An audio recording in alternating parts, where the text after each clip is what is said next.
Thank you very much, everybody. So this is a big, big day, a beautiful day, potentially one of the great days ever in civilization. Things that have been going on for hundreds of years and thousands of years. We're going to, at least we're at a minimum very, very close, and I think we're beyond very close. And I want to thank Bibi for really getting in there and doing a job. We've worked well together, as we have with many other countries, both of us, with many other countries, which is the only way this whole situation gets solved. And I'm not just talking about Gaza. Gaza is one thing, but we're talking about much beyond Gaza. The whole deal, everything getting solved. It's called peace in the Middle East. So today is a historic day for peace, and Prime Minister Netanyahu and I have just concluded an important meeting on many vital issues, including Iran, trade, the expansion of the Abraham Accords, and most importantly, we discussed how to end the war in Gaza, but it's just a part of the bigger picture, which is peace in the Middle East, and let's call it eternal peace in the Middle East. So this is far more than anybody expected, but the level of support that I've had from the nations in the Middle East and surrounding Israel and neighbors of Israel has been incredible, incredible. Every single one of them. This afternoon, after extensive consultation with our friends and partners throughout the region, I'm formally releasing our principles for peace, which people have really liked, I must say.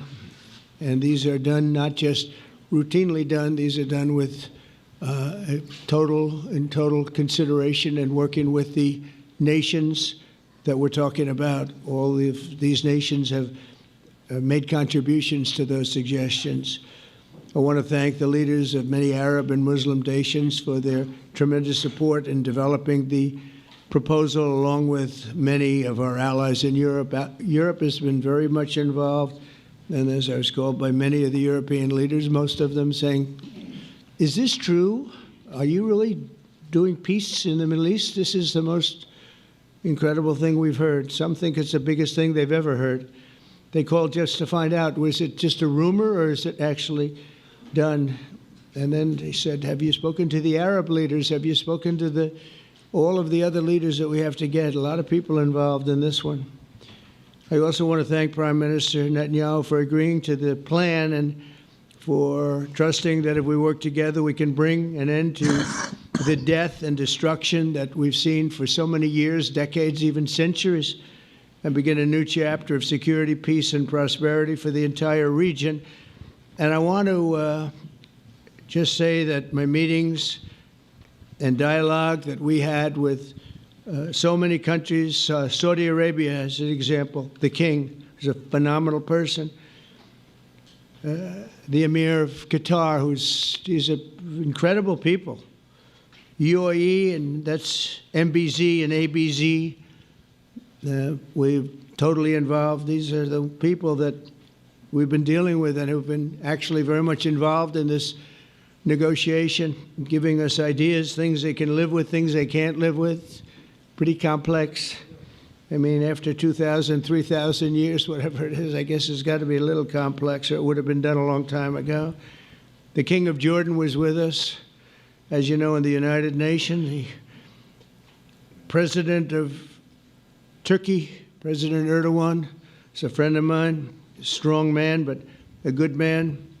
President of Indonesia, somebody who's an amazing leader, Prabowo. He is an amazing leader and respected by everybody. He was in the room with us. We were together with most of these people that I'm mentioning. Others were by phone or the next day. The Prime Minister and the Field Marshal of Pakistan, they were with us right from the beginning. Incredible. In fact, they just put out a statement that they fully believe in this pact. It just came out just as I was walking around. They said, sir, you have a big notice from the Prime Minister of Pakistan and from the Field Marshal that they back this 100%. President El-Sisi of Egypt, who's terrific. And these are people I've gotten to know over the years. I mean, I would say it started around 2015 and then went into 2016 when the presidency officially began. But I've known him actually for a long time, and there are many cases really great men. I can't say in all cases, but I will tell you in many cases they're great men and some great women too. They tend to be mostly men, however, I will say that. But if accepted by Hamas, this proposal calls for the release of all remaining hostages immediately, but in no case more than 72 hours. So the hostages are coming back, and I hate even saying this from the standpoint, doesn't sound right, but it is so important to the parents. The bodies of the young men, I believe in almost all cases, the young men are coming back immediately. I met with parents. The parents felt as strongly about getting the body of their dead boy back as they did as though the boy were alive and well. It's so important to them. And it means the immediate end to the war itself, not just Gaza. It's the war itself. Under the plan, Arab and Muslim countries have committed, and in writing in many cases, but I actually would take their word for it. The people I mentioned, I'd take their word for it, to demilitarize Gaza, and that's quickly. Decommission the military capabilities of Hamas and all other terror organizations. Do that immediately.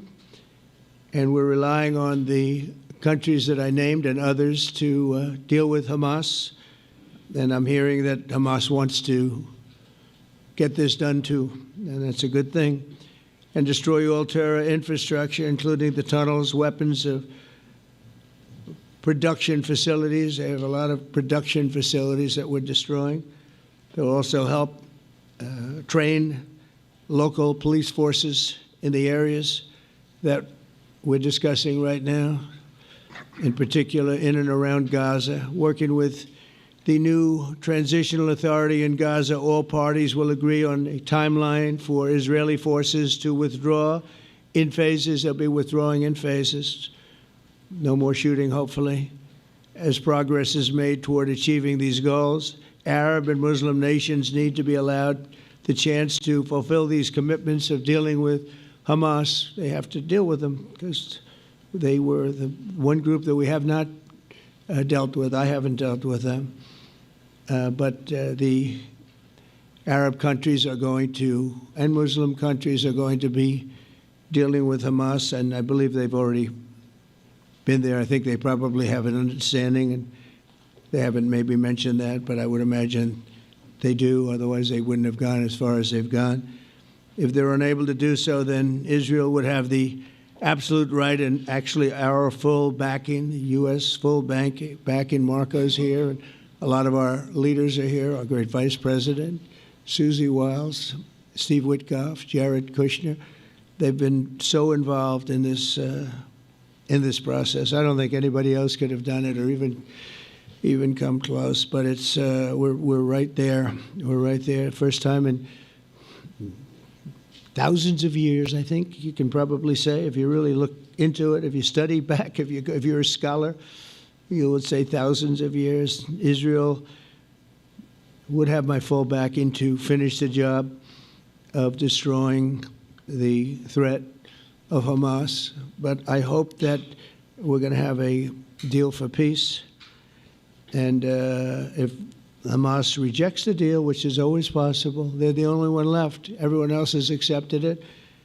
But I have a feeling that we're going to have a positive answer. But if not, as you know, Bibi, you'd have our full backing to do what you would have to do.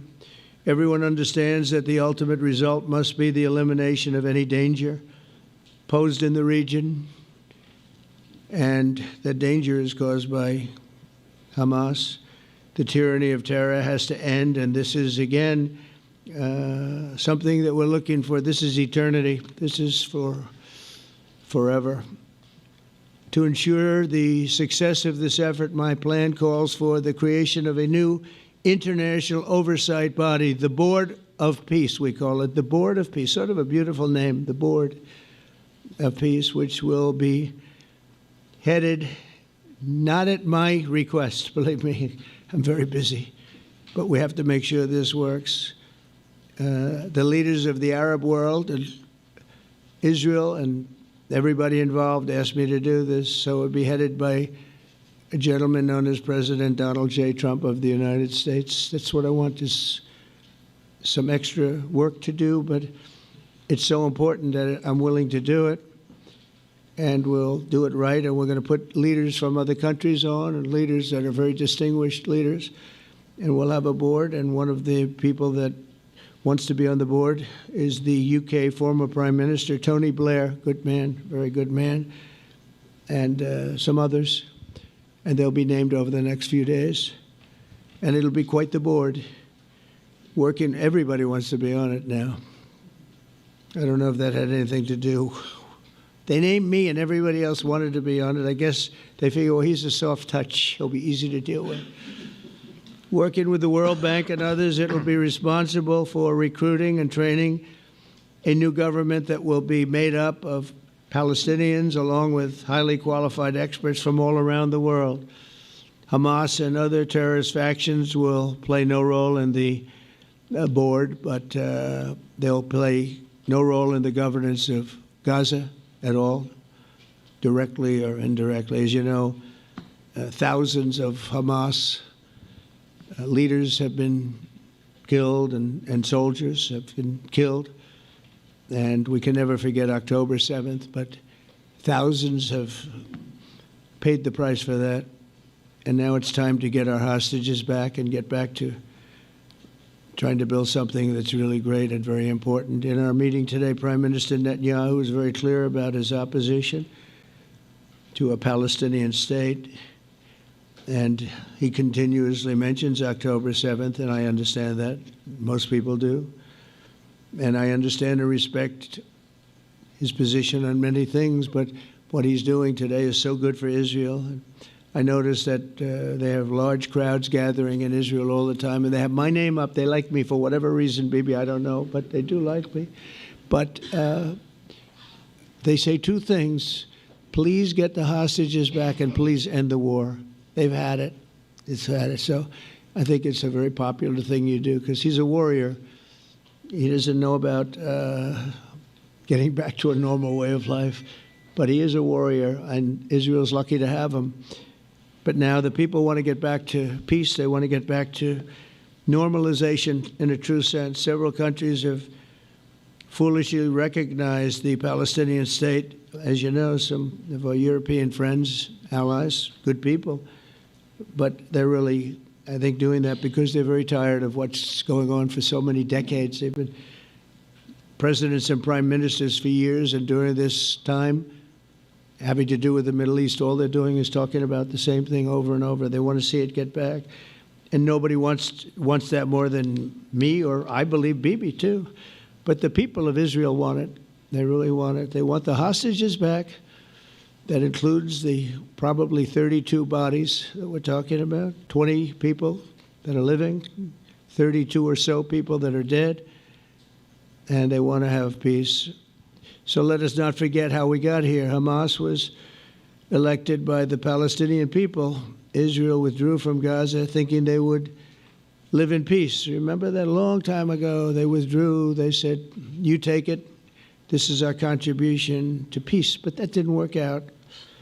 That didn't work out. It was the opposite of peace. They pulled away. They let them have it. And I never forgot that because I said, that doesn't sound like a good deal to me. As a real estate person, I mean, they gave up the ocean, right?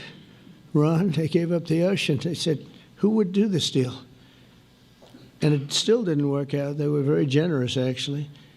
And they gave up the most magnificent piece of land in many ways in the Middle East. And they said, all we want to do now is have peace. And that request was not honored.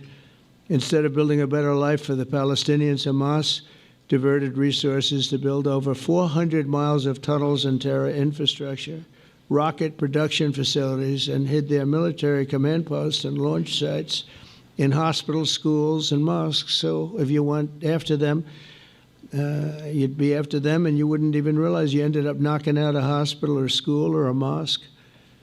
That terrible thing, terrible, terrible way to have to fight. No fight is good, but that's a real bad one. So there are many Palestinians who wish to live in peace. Many. I've seen so many of them. And they have support. And I challenge the Palestinians to take responsibility for their destiny, because that's what we're giving them. We're giving them responsibility for their destiny, fully condemn and prohibit terrorism and earn their way to a brighter future. They don't want the life that they've had. They've had a rough life with Hamas. If the Palestinian Authority does not complete the reforms that I laid out in my vision for peace in 2020, they'll have only themselves to blame. We're giving them an amazing footprint, and they have amazing support from the leaders of the Arab world and the Muslim world, the great leaders. These are great leaders. These are unbelievable leaders that have built great countries and very wealthy countries. What the future holds for the Palestinians, no one really knows, but the plan that we put forward today is focused on ending the war immediately, getting all of our hostages back, getting everything back. Hard to believe when you even say it, and creating conditions for durable Israeli security and Palestinian success. Israeli security is going to be involved. We're going to help you.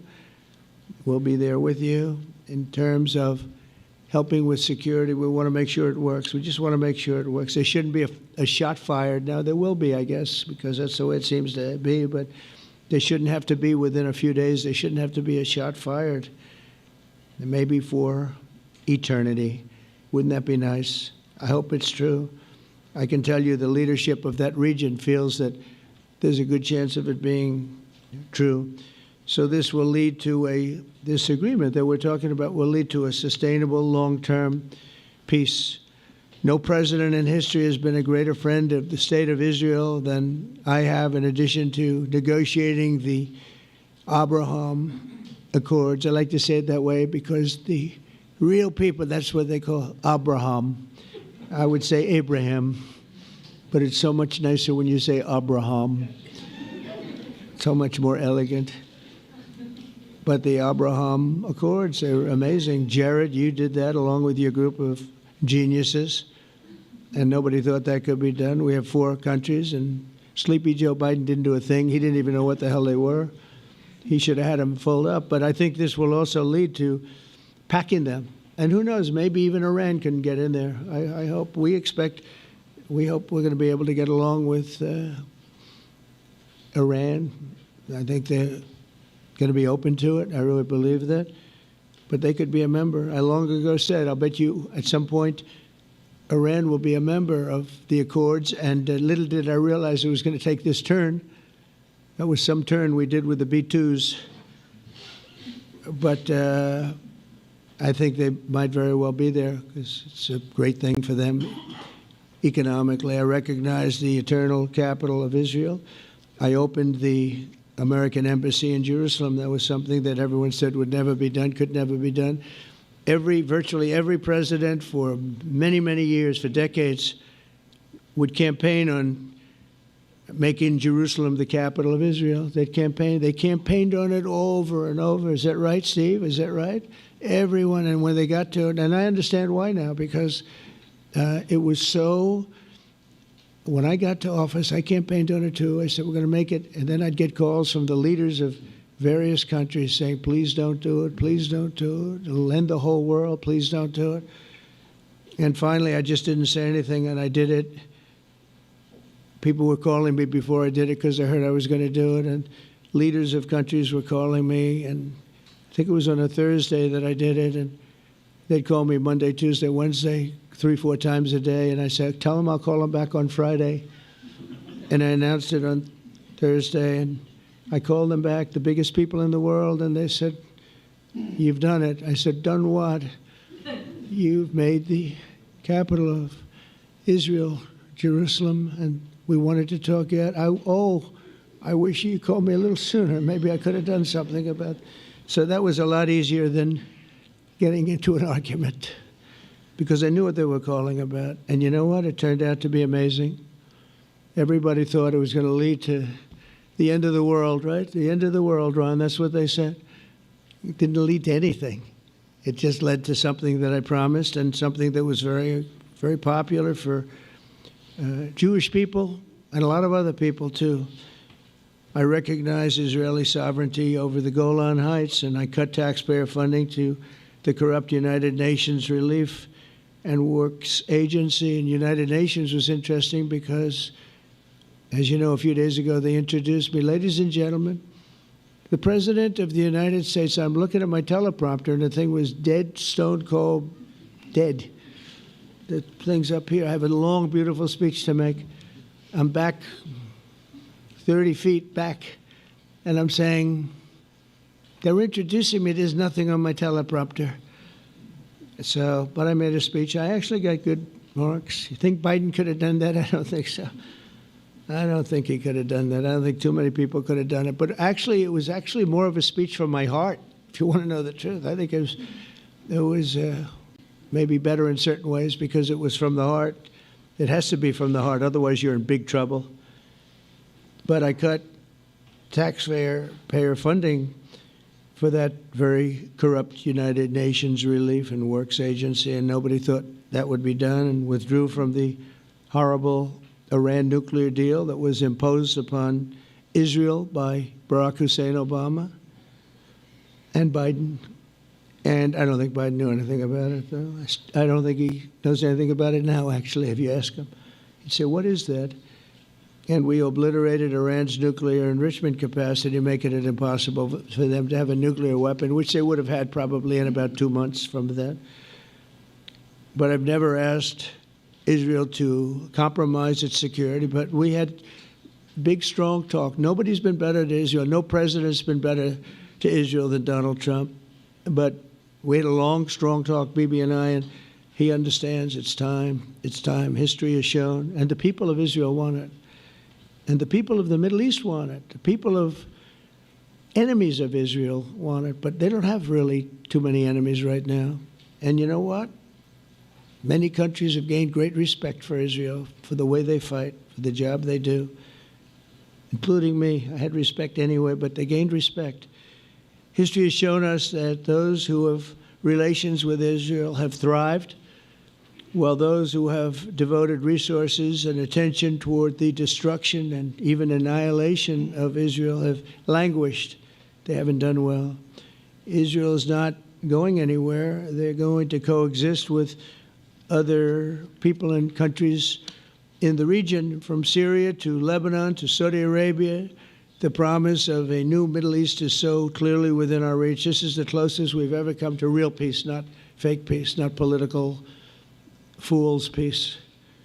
If we can get this difficult problem solved, the opportunities for all within that vast region of this world, it's a vast region, it's unlimited. The Abraham Accords show that all countries are better off when they communicate and work together and embrace new opportunities. I hope Jared and Steve and Susie and Marco and JD, we have great people. I hope you guys are going to work very hard to get these other countries in, because now they have no excuse. There's no longer an excuse. They were somewhere hesitant. And I tell you, the 4 countries that went in, I give them tremendous credit, and it's worked out incredibly well for them. In the same spirit, I'm pleased to report that earlier today we took another important step toward greater understanding in the region. A short time ago, we had a historic phone call in the Oval Office with Prime Minister Tani, who's really a great person. So we had a great talk, and I was on the phone, and Bibi was talking. Prime Minister Al-Thani was of Qatar. They really had a heart-to-heart conversation. It was a great conversation, I thought. It was productive. It was everything that you need to have something turn out to be successful. And I want to thank Bibi, and I want to thank the Prime Minister. It was fantastic. We agreed to launch a formal trilateral mechanism between Israel, Qatar, and the United States to begin a dialogue to enhance mutual security, correct misperceptions, and avoid future misgivings. And I want to thank Qatar, its leadership, and the Emir. He's a fantastic person. I think, I'm going to be his public relations man because I know him differently than a lot of people know him. But he wants peace. He wants to see peace. And its people, and they really acknowledge the critical role that they've played as mediator. And again, we're not quite finished. We have to get Hamas, but I think they're going to be able to do that. So now it's time for Hamas to accept the terms of the plan that we've put forward today. And again, this is a different Hamas than we were dealing with because I guess over 20,000 have been killed. Their leadership has been killed 3 times over. So you're really dealing with different people than we've been dealing with over the last 4 years, 5 years. Everyone has done their part and come to the table in good faith. Our Arab and Muslim partners are fully prepared to step up and fulfill their commitments for the benefit of the people of Gaza and the entire region. They're willing to step up and do a lot. They really are. There are a lot of good people involved. Everyone who wants to see, everybody who wants to see an end to the violence and destruction should be united in calling for Hamas to accept the extremely fair proposal so that we can end the war and get us back our hostages right now and have everlasting peace. And I look forward to having relationships with everyone. As the chairman of the board, I'll be involved and we'll have meetings with some very smart people that'll be working over there to make sure that we haven't just been wasting time with an agreement that doesn't get done. The task of building peace will not be easy. There are some of the hardest problems in the world to solve, and that's why it's been going on for so many centuries. But too many lives are at stake not to try, and this was more than a try. I mean, I think this is something that gets done when you have virtually every country, and these are powerful, powerful countries that have a lot of money, and the money can make things happen. A lot of countries try, and they don't have any money. These are very rich countries that can make things happen.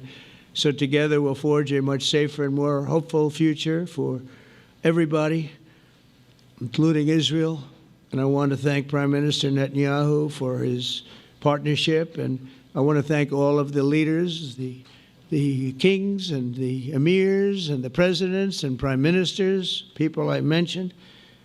And they've been absolutely fantastic to work with. And it's just happened very quickly. It's happened from a couple of weeks before I had a couple of meetings, but a couple of weeks before we went to the United Nations, and we had some incredible meetings. It all came to place. It all took place, and everybody wanted to be a part of it. I don't have anybody that's saying we don't want anything to do with it. It's just the opposite. And I'll tell you, a couple of years ago, a year ago, I don't think we would have had this kind of participation, Mr. VP, right? I don't think we would have had. It's been amazing. The participation was 100%. Everybody wants to be a part of it. And everybody, those very strong countries, everybody wants it to work. So, Bibi, congratulations on this. I think this will be your crowning achievement, frankly. If this all works out, we think it will. It's going to be your crowning achievement. And I want to thank you very much for being here. Thank you. Please. Thank you. Thank you. Mr. President, first I want to thank you for graciously hosting me once again in the White House. And second, I want to thank you for your friendship and for your leadership. From Jerusalem to Tehran, from the Golan Heights to Gaza, you've proven time and again what I've said many times. You are the greatest friend that Israel has ever had in the White House. And Mr. President, you and I both know it's not even close. While you focus at home on making America great again, your leadership abroad is changing the world for the better, ending wars and advancing peace. I believe that today we're taking a critical step towards both ending the war in Gaza and setting the stage for dramatically advancing peace in the Middle East, and I think beyond the Middle East. in very important Muslim countries. I support your plan to end the war in Gaza, which achieves our war aims. It will bring back to Israel all our hostages, dismantle Hamas's military capabilities, end its political rule, and ensure that Gaza never again poses a threat to Israel. We would not have achieved this turning point without the courage and sacrifice of our incredibly brave soldiers. They fight like lions to defend the people of Israel, and they serve on the front line in the war between civilization and barbarism. Mr. President, when our two countries stand shoulder to shoulder, we achieve the impossible. Just a few months ago, in Operation Rising Lion and Operation Midnight Hammer, we struck a decisive blow against Iran's nuclear and ballistic missile program. Your bold decision to send those B-2s made the region safer and the world safer. Now, under your leadership, we're taking the next step to win the war and expand the peace. Your plan is consistent with the 5 principles my government set for the end of the war and the day after Hamas. Everybody asks, what is your plan for the day after Hamas? Here's our plan. Passed it in the cabinet. All our hostages, both those who are alive and those who died, all of them will return home immediately. Hamas will be disarmed. Gaza will be demilitarized. Israel will retain security responsibility, including a security perimeter for the foreseeable future. And lastly, Gaza will have a peaceful civilian administration that is run neither by Hamas nor by the Palestinian Authority. If Hamas agrees to your plan, Mr. President, the first step will be a modest withdrawal, followed by the release of all our hostages within 72 hours. The next step will be the establishment of an international body charged with fully disarming Hamas and demilitarizing Gaza. I appreciate your willingness to lead the body, Mr. President. I really appreciate it because you have a lot of things to do, and this is important. And it reflects the confidence that this will give everyone, that things will be followed up on all the commitments made. The fact that you're taking this on, I think, helps a lot to make sure that everything flows in the direction that we want. Now, if this international body succeeds, we will have permanently ended the war. Israel will conduct further withdrawals linked to the extent of disarmament and demilitarization, but will remain in the security perimeter for the foreseeable future. I think we should understand that we're giving everybody a chance to have this done peacefully, something that will achieve all our war objectives without any further bloodshed. But if Hamas rejects your plan, Mr. President, or if they supposedly accept it and then basically do everything to counter it, then Israel will finish the job by itself. This can be done the easy way, or it can be done the hard way, but it will be done. We prefer the easy way, but it has to be done. All these goals must be achieved because we didn't fight this horrible fight, sacrifice the finest of our young men to have Hamas stay in Gaza and threaten us again and again and again with these horrific massacres. Mr. President, I was encouraged by your clear statement at the UN against the recognition of a Palestinian state. That would be an outcome that, after October 7th, would reward terrorism, undermine security, and endanger Israel's very existence. As for the Palestinian Authority, I appreciate your firm position that the PA could have no role whatsoever in Gaza without undergoing a radical and genuine transformation. In your 2020 peace plan, which you mentioned just now, you made clear what that transformation requires. It's not lip service. It's not checking a box. It's a fundamental, genuine, and enduring transformation. And that means ending pay to slay, changing the poisonous textbooks that teach hatred to Jews, to Palestinian children, stopping incitement in the media, ending lawfare against Israel at the ICC, the ICJ, recognizing the Jewish state, and many, many other reforms. It won't come as a surprise to you that the vast majority of Israelis have no faith that the PA Leopard will change its spots.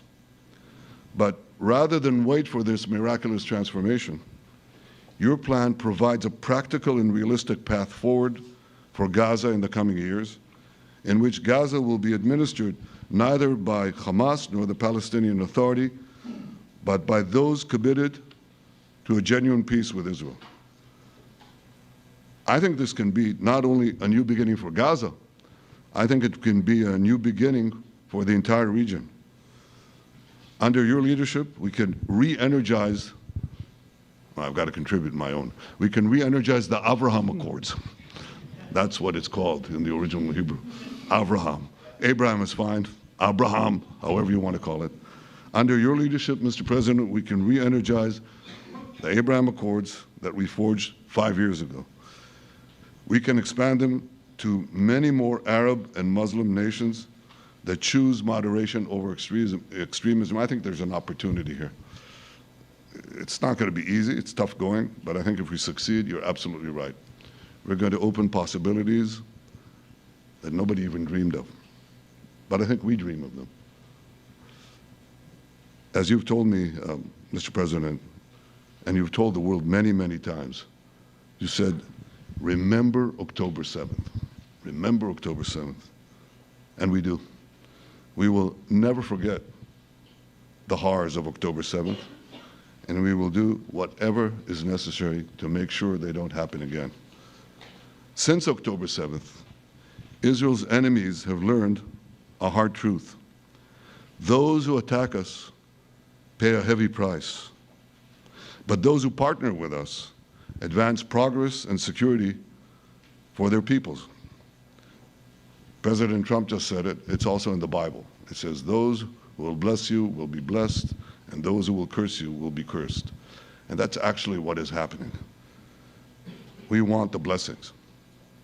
I think we've done a lot in the past 2 years to end the curse. We're not finished, but we've done a lot. And we've done a lot together to end the curse. I want to thank your entire team for their efforts to get to this point. I especially want to thank Steve Witkoff and Jared Kushner for their indefatigable work to bring Israel and Arab states in the region closer together. I am deeply grateful to both of them for their work. We had a phone call today just to make it clear. I said to the Prime Minister of Qatar, Israel was targeting terrorists, wasn't targeting Qatar. And of course, we regretted the loss of the Qatari citizen, wasn't our target. And I very much appreciate President Trump's proposal to have a trilateral body, the United States, Israel, and Qatar, to work out respective grievances. There are quite a few. But if we can try to mitigate them or put it on a different footing, I think that'll be good for everyone. Above all the people, the fine team, and many helpers who've done this, I want to thank you, Mr. President. History has already shown that under your leadership, Israel and America can change the face of the Middle East. And today I'm hopeful that your plan to end the war in Gaza will do so again and do so soon. It will free our hostages, end Hamas's tyranny in Gaza, and enable a more secure and prosperous future for the peoples of our region. Thank you, Mr. President. May God bless America. May God bless Israel. May God bless the indispensable alliance between our countries. And may I add, in Hebrew, G'mal Chatima Tova, may we all be inscribed in the book of life. Thank you. Thank you very much, Bibi. So I think while we wait for these documents to be signed and get everybody in line, I think it maybe is not really appropriate to take questions. I'm meeting with, as you know, a couple of Democrats in a little while about the country, about keeping our country open. They're going to have to do some things because their ideas are not very good ones. They're very bad for our country. So we'll see how that works out. But this is something that was really historic today. This was something that was amazing. I think, Bibi, I mean, depending on you, I think while we're waiting for signatures and waiting for approvals from a lot of different countries that are involved in this, we probably shouldn't take questions? Or would you like to take a question or two from perhaps a friendly Israeli reporter, if there's such a thing? That's a very, very tough proposition. But I would think, Mr. President, that I would go by your instinct that this is, we'll have enough time for questions. Let's settle the issue first, I think. No. Thank you very much, everybody. Thank you.